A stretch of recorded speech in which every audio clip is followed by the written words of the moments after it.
YouTube, my name's Matt and I've decided to make a diary about my allotment after being inspired by some of the other channels on YouTube. So first and foremost I just want to give a shout out to some of those who inspired me. So Ian Nocton, Claire from Claire's Allotment, Aaron from Aaron's Allotment, and the chap who runs the Allotment Diary.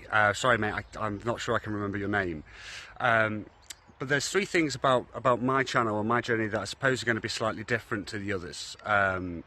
One, I don't have a greenhouse. We're not allowed structures on my site and I don't have any space in my garden for one, so that's one thing. Secondly, I don't have a lot of experience. This is my first year doing an allotment and growing any vegetables. I have previously done chilies in the windowsill and stuff like that, but that's about the extent of my experience.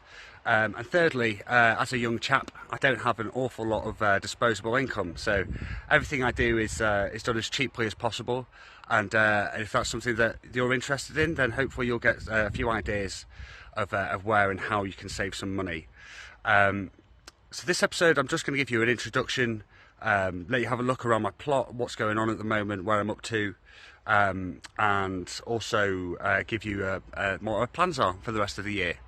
I hope you enjoy.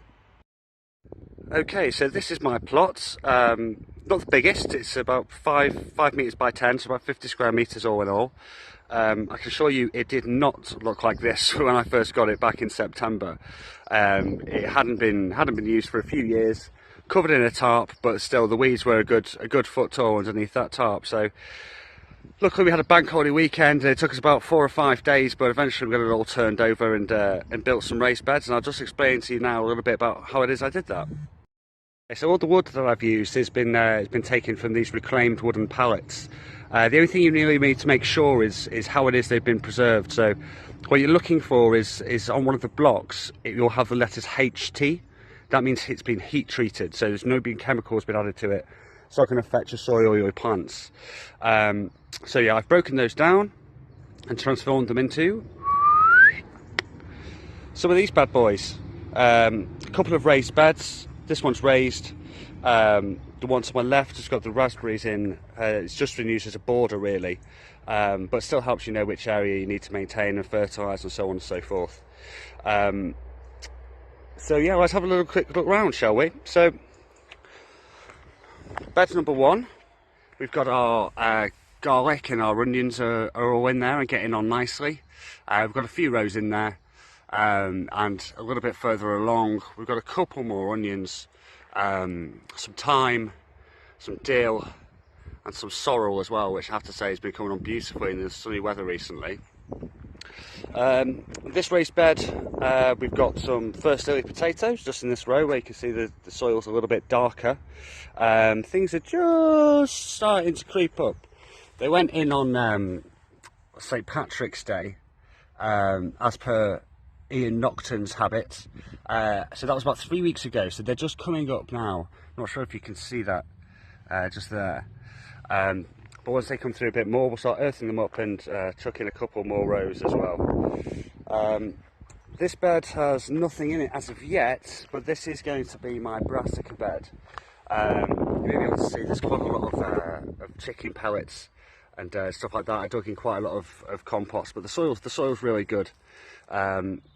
So that's coming along nicely.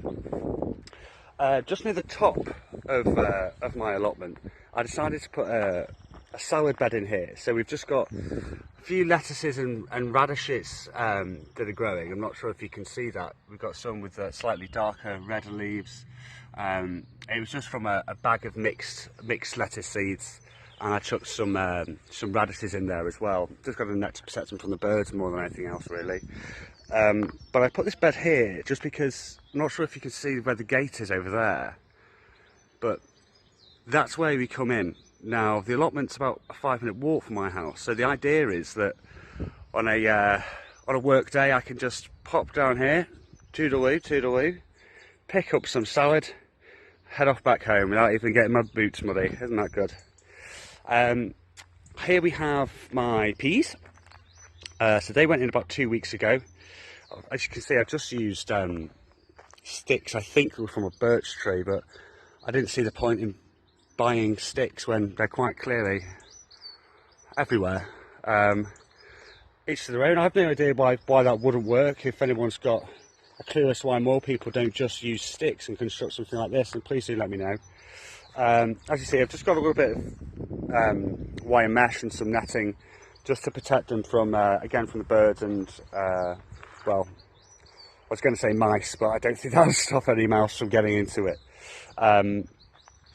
Here we have my parsnip and carrot bed. So this bed was been treated with differently. There's no compost in here, there's no chicken pellets, there's just a couple of bags of horticultural sand. So I wasn't going to plant my carrots, my parsnips until the end of April, the beginning of May, but it's been such wonderful weather that, you know, I thought, well, why not get a couple of extra weeks on them, maybe get a few stonkers in there. But I've dug it over well, so hopefully we should get some beauties in there. But it is my first year, as I said, so I've seen that the carrots can come out all wonderful shapes and sizes. This bed here is the last one. So this is just the raspberry canes. My in-laws are French and they brought some over from their garden. So they went in autumn of last year and just seems to be kicking off now, which is nice. So I'm just going to add some poles in the corners. I'll probably get a metal wire just to run around, just to keep everything within its parameters. Here I am building a new raised bed. That's something I'm going to try and get done today. So hopefully I'll come back to you soon and let you know what that looks like. Ta-da! So yeah, guys, it's been a couple of hours. So I smashed up the pallet box. I think smashed up is probably the most accurate description. Not all of the planks came out whole. We've built a little, it was supposed to be a raised bed, but I've ended up just doing the borders because I didn't have enough planks, to be honest with you. But I'm happy with that. Everything I need to do now is chuck in some compost and some chicken pellets, and I can start planting things. I haven't got a plan for this bed as of yet. I may just use it as a miscellaneous bed and put any extra plants that I have in here. Well, I think it's safe to say that that's enough work for one day.